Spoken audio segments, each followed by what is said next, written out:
just to make sure I have not overdone it or to make sure it is better than before, I always have the existing unedited playlist underneath, and I will always do a side-by-side. I will listen to the unedited, whether it's drum tracks or like full band edits with guitars, bass, vocals. I will always listen to the unedited tracks and reference them against my edit and make sure that unequivocally I'm like, yep, I headbang harder, I nod harder, and when I close my eyes and listen to both of them, the edit has me more engaged.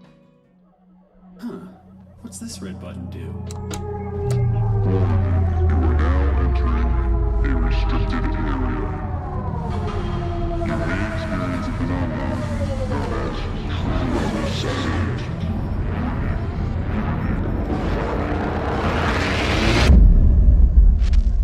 Let's rock.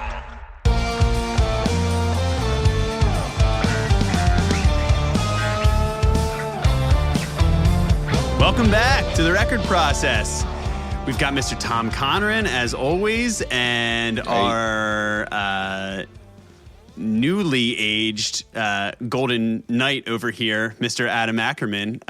Thank you, Casey. The hair. Happy birthday to you. Thank you. Neither of you came to my Sweet 16, and now I'm upset. I'm just kidding. I didn't have a party. Yes, we did blow it. That's not entirely untrue.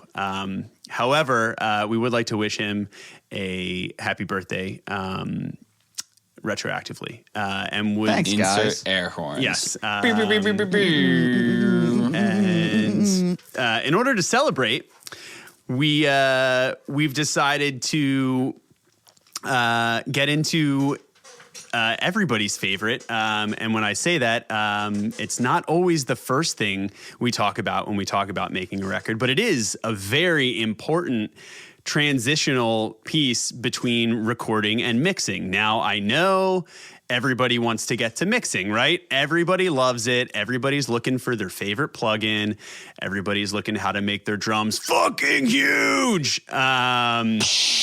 And we will get to that, and we will definitely get into that. That excites us highly. However, before you do that, you got to make sure that the tracks you're mixing are flawless. You got to make sure that they're as good as they can be.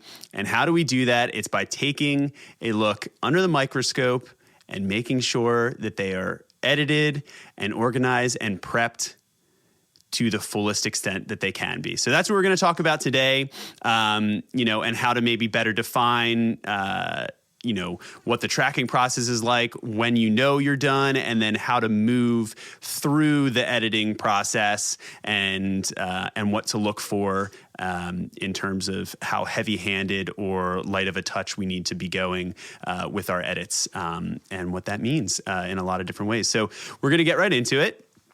And we, start off big picture by talking about, the general thing, which sometimes comes along with the tracking territory and in that phase, but is a big part of the initial editing structure, which is selecting the right comps, right? You might hear this phrase, thrown around a lot, especially with vocals or with drum takes. But generally speaking, the idea behind that is you're doing multiple passes of a song, and you're going to take the best sections of each pass, right? So say maybe take one, on the drum track had a really solid first chorus, or really solid first half all the way through the first bridge. Take one had a really solid groove in the bridge, right? Or take two, take three had a really nice outro, right? And you want to marry all of those and try to make them fit together to make the strongest possible track from beginning to end. And I would love to pass this off to Mr. Tom Conran, because I've seen him do some magical things when it comes to comping, not only with drum tracks, but with also a lot of the vocalists that he works with. And maybe you could talk a little bit about, Tom, how to kind of balance, the idea and weigh the pros and cons of having something like, looking, at something if it's completely perfect, whether it be, in rhythmically speaking or on pitch, versus looking for the right take that has just like a special bit of energy or magic to it, Yeah. So I mean, I feel that when we're like looking for the right take, it's always about the magic, because like, not that you want to fix anything, but you can. You can't put magic on a track. So unless there's a plugin that I don't know about. Someone's probably trying to develop it right now, and/or has already marketed multiple plugins with that in mind. But I don't think you can really get to the meat of it. Yeah. So I mean, like, I think if you're looking at it as like rhythmic, pitch, so melodic, and then emotive, I always like to put emotive first. And then then there's also like timbral. So like I feel like it's emotive, then timbral, and then pitch and rhythm in like the order of ease of like fixing. Again, don't want to fix it, but sometimes you have to. Right, and I think what you're kind of getting at is I don't want to get slapped by Batman. I really don't. But no, totally. I mean, so give an example of those, right? So I mean, let's say we're tracking drums, right? Or we're talking about drum edits, right? That's a really easy one. You've got everything grouped, and you're kind of batch editing through, say, the drummers, played through the track 4 times, right? 5 times, however long it takes. Maybe a good example of this might be. Some drummers are really consistent with certain limbs, and other drummers are, you know what I mean? Like certain, like might have botched one kick in the middle of an otherwise really earnest, like solid, like full of conviction pass of a song.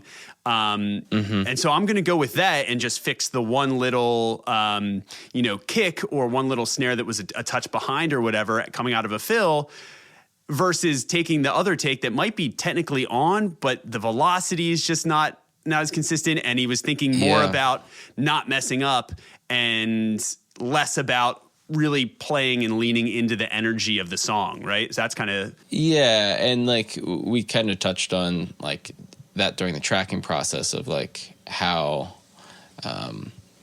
to get a good smooth transition, if you do decide to go back and you're like, cool, that one kick is just like a tad late, and this other take doesn't have the same conviction. Maybe you're going to go through and try and track another take with that conviction, and you want to like pre-roll a little bit before so you can match that same like energy, the same like emotive quality, and then from there get that new take.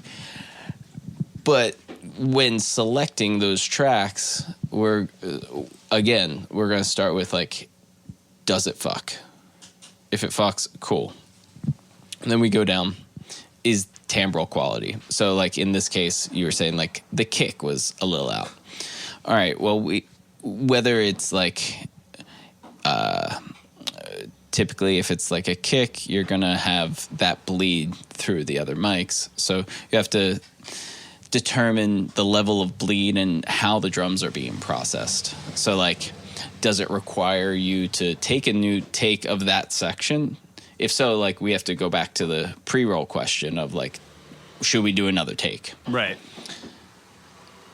If not, if it's like a pop punk metal where the kick is maybe going to be replaced or it's going to be supplemented by a sample, maybe we can get away with some of that. Now, if it's a timing issue, what else is going on with that? Like, is it a cymbal hit with the kick drum? Is it a snare hit with the kick drum? How do those two elements interact? And if you move one, what happens to the other? Right. Yeah. So, like... There's probably the most things to consider when we're talking about drums, too, because, you know, thinking about drums, it's a lot... depending, usually more than 2, obviously, and as many as like upwards of 15 to 20, depending on how robust you're getting, or more, if you really want to get crazy. But yeah, it's like thinking of it as a whole instrument and what's happening on the whole instrument when you're punching, and not just sometimes it gets boiled down to the shells, right? But there is more happening, and if you put in a weird comp, where, like we did talk about this, making sure the transition of a punch is clean and played into, so everything's ringing. But at the same time, this is a thing where actually I have even just tracking a project recently with Michael, who is our drummer with Wonder Years. He's a very hard-hitting drummer, right? He really leans into it. He smacks the shit out of his rim shots and stuff. And I've seen him destroy snares. And actually in this, we were tracking, he had the Supra there. The snare sounded awesome, and we got it to like a really beefy, weighty place, which, meant it wasn't super cranked, and realized that, he nailed, I think it was like take 3, like all the way through. He just found that zone. And by the end of it, he was just cruising. And you don't realize it until you kind of get in the editing room and you're just like, oh man, like the front half of that was great, but the back half, he literally snapped one of the lugs on the top of the snare. So the pitch dropped. And you know what I mean? And you don't realize it because it's already a low snare. But I remember going back and being like, man, I really want to use this bridge or, this outro, because he just slayed it and it just felt so good. I wouldn't even have to touch it from an editing standpoint, right? But then I listened to the snare and I was like, man, it just sounds like a different snare. It doesn't necessarily, and this is the thing where it didn't sound bad, actually, where it kind of fell in pitch. Ironically enough, it could have really turned out wonky. But it sounded good, but in a different way. And it wasn't until you're kind of looking at things section by section under the microscope after the fact that you're like, oh, right out of the bridge. That's where this other comp is. And the snare drops like 3, whole steps or whatever it was. You know what I mean? Like something like pretty crazy. I'm surprised we didn't catch it, but it was because it was probably one take that he was doing it all the way through with that. And then when we went to edit it, you don't realize it, that subtle of a transition. But it's a perfect example for drums where like, hey, at that point, I either have to go find a better take, or ultimately I decided, hey, I might just replace the snare. I don't want to, but if I replace the snare for the whole track, that allows me to use the full, like the 2 best performances, right? So what I was giving up in terms of overall, like organic whatever, I was gaining in terms of feel and energy if I could still, match, the sample velocities and triggering that way, to keep it natural. So that, that's like kind of at least a recent anecdote when it comes to drums that I think illuminates a lot, just beyond the cymbal ringing and everything.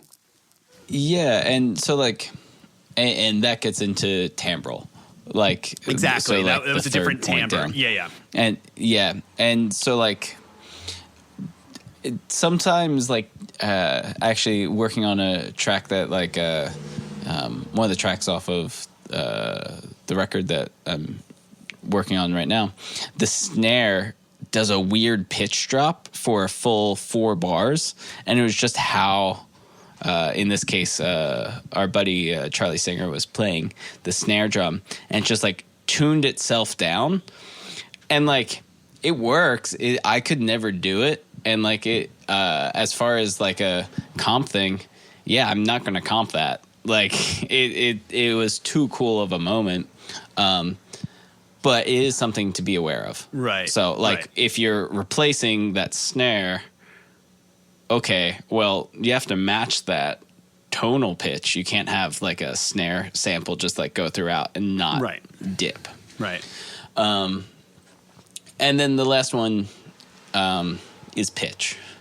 So pitch of drums is a little bit harder. You can't really like do it organically. I feel like you can do it and it's very easy to do. But most of the time, it doesn't feel right, at least for me. Yeah, because I mean, even going through like even doing pop productions and stuff like that, I find like when like even pulling drum samples, I can't really go that dramatic in one direction or the other.